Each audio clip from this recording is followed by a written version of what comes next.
Hello, this is Archie Dunlop with Talking Astrology with Archie on Saturday, June the 3rd, 2023. Now, when I started this YouTube channel, right at the beginning, I had this luxury that no one was listening to me. That was great when no one's listening to me because I could do what I liked. Now I do have 400 subscribers, and so I know that isn't very many, but it does mean that whenever I put up a YouTube video, I do know someone is watching me.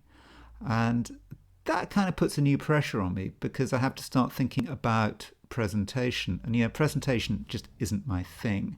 So what I wanted to do is reassure you that I am working on presentation. I am going to be taking steps to improve the presentation of these videos over the next couple of weeks. Anyway, I just had to get that out of the way, and now I want to talk about the astrology for today, which is Saturday, June the 3rd, 2023. So let's have a look. What's going on? This is the horoscope for today, Saturday, June the 3rd, 2023, set for noon. So, main thing is the moon is in Sagittarius. Now, in one sense, that's good news. We've had the moon in Scorpio. The moon does not like being in Scorpio. So many of us may feel a great sense of relief that the moon is in Sagittarius. It's a free thinking sign. We can do what we like to a great extent. We can be freer in speech. Remember that Sagittarius is quite a tactless sign. People with moon in Sagittarius, they tell you exactly what they think. They don't care if they upset you, offend you. And if you are offended by someone with the moon in Sagittarius, you shouldn't be, because really, they're just being honest. So that's good. Unfortunately, the moon runs into some flack. So you can see here that the moon, having entered Sagittarius, is making a square aspect to Saturn. And okay, if you're in the US, as the day progresses, you're gonna feel that square aspect dissipate. In Europe, Asia, that could be a big deal for all day having that moon square Saturn. So yes, we've got all these ideas. We want to do stuff, yet there's going to be a block. Something is going to be holding us back. Perhaps that's kind of mature people telling us to grow up, telling us to be sensible. Or we might just find, for example, that our sense of humour isn't appreciated. So I do have to warn you about that.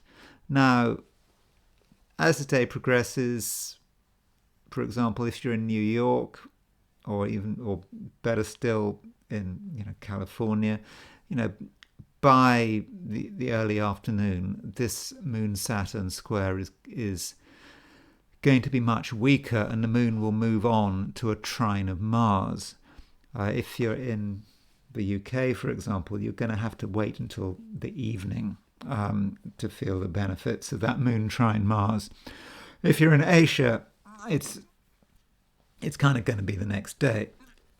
So, moon trine Mars, if we can get through the block of Saturn, we're going to feel things start to liven up, and we will have more scope for expressing ourselves. But we shouldn't forget that the moon is applying to an opposition of the sun. In other words, it's a build-up to a full moon.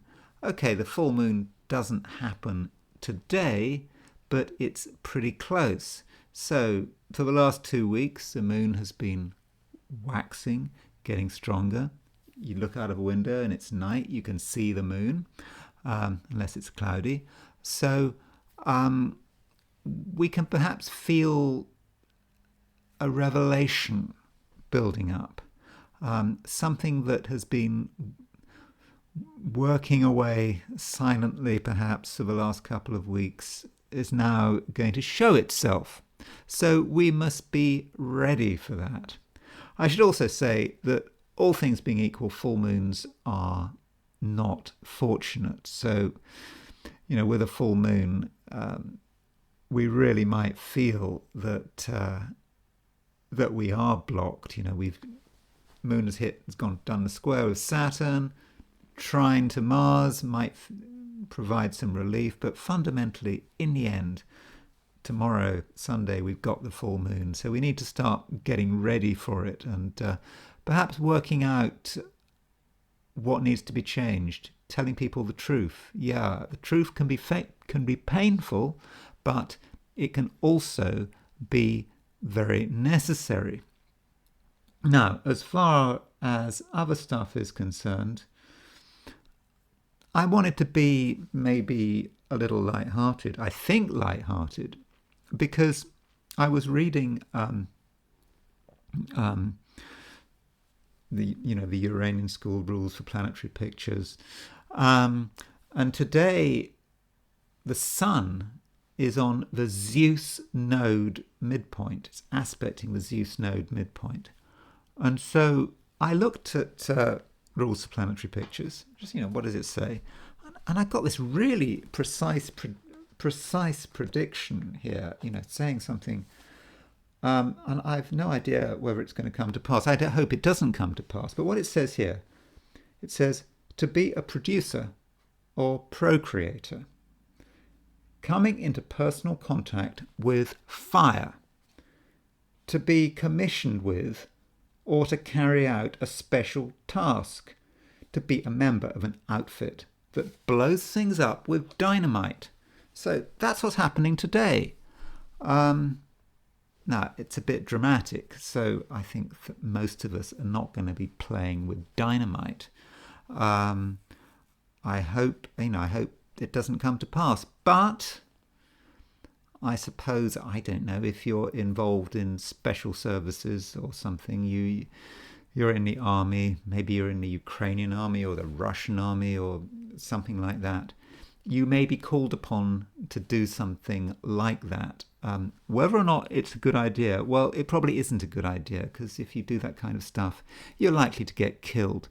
Anyway, I thought I'd point that out. And I think the reason why Vita and friends came up with a forecast like that, talking about dynamite, was probably the environment in which he developed the Uranian system. It started to be developed during the First World War, and the First World War was a time where a lot of people got killed in really often very horrific ways. There was artillery barrages. People were mining under trenches and blowing everything up. And so Alfred Witte, who was a soldier in the First World War, was very influenced by what was going on around him. And I think that, to an extent, coloured his interpretations of the hypothetical planets. Anyway, let's now do my 12 forecasts for the 12 signs. So here we go. Aries, your plans are taking shape, but a large obstacle is on the horizon. Taurus, people are afraid, and if you take them on board, nothing will happen. Gemini, relationships are stop-go. If you want fulfillment, patience matters. Cancer, you and someone else don't get on. A time to accept the situation rather than to live in denial. Leo, what are you trying to do? Your actions may have unintended consequences. I mean, part of the reason I said that is because the Sun is on the Zeus node midpoint. The Sun is, of course, ruler of Leo. So I hope if you're a Leo, you're not messing around with explosives. That is a bad idea. Virgo, stay at home. Focus on forgotten but essential tasks. Libra, at first, the message hits a brick wall. But keep going, keep trying, and you'll get through to the people who matter. Scorpio, your first job is to sort out the money. Only then can the fun start. Sagittarius, your family could hold you back. They could be right, they could be unimaginative, or they could be both. Capricorn, you're trying to be reasonable, but your patience is being tested. Aquarius, other people are worrying about money, but you do have some solutions for them. And Pisces, it's a Saturday, but if you do some work or tout for business, you won't be sorry. Now, as far as the I Ching is concerned, as usual, I threw the 3 coins in the air with the question, what will Saturday be like for visitors to my YouTube channel? Now, when I threw these coins in the air, the pattern of each coin was the same. What I got was hexagram number 1, which I had a few days ago. So the hexagram number 1 is the creative. And here we have it. The creative. I think we've seen this before. The dragon. But it's locked. It's not going anywhere. So I think we're going to feel very creative. I don't mean that in a trivial sense. We're going to feel that there's some great power at our disposal, but that we've got something that we really need to do. We can almost feel the electricity of that concept within us. But it is a hexagram, but is locked. It's going to be quite frustrating because we're not actually going to have a channel for that creativity. So what are we going to do? Well, I think the resolution to the problem is to get some outside help and advice.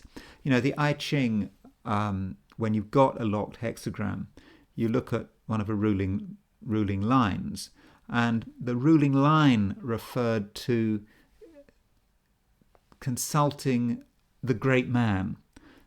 I don't know, the great man, okay, it could be great woman.